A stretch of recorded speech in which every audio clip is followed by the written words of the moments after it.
Fala galera aí do YouTube, estou aqui ensinando como baixar Prince of the Persia. Primeiro você vai ter que baixar aqui o programa BitTorrent para fazer o download de jogo. Então, você vai entrar no link aqui, ó, baixa aqui, carrega aqui, clique para baixar. Pronto, agora vai fazer o download de jogo. Aqui, ó, Prince of the Persia. Você carrega aqui, baixar esse torrent. Vai vir assim. Ai.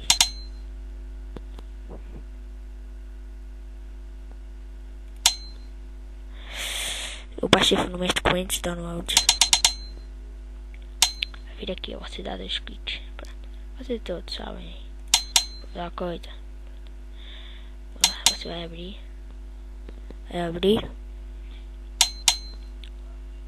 Aqui ó, quando tiver para 100%, você carrega no botão direito do mouse, abrir pasta destino.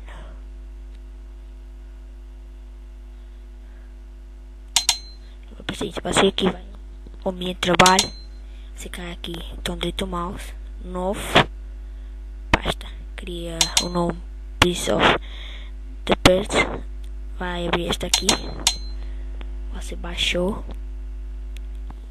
aqui ó, e vai extrair, tá?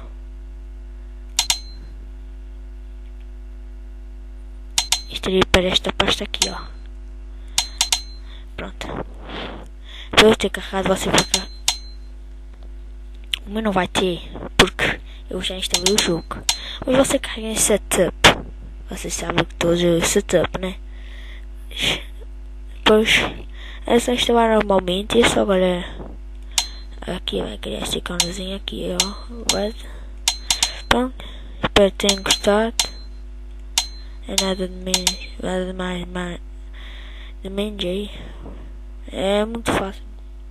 Vai pedir para você que eu quero uma tecla, você clica, depois vai continuar, vai instalar, depois no fim da outra vez você clica. É muito simples mesmo. Foi galera.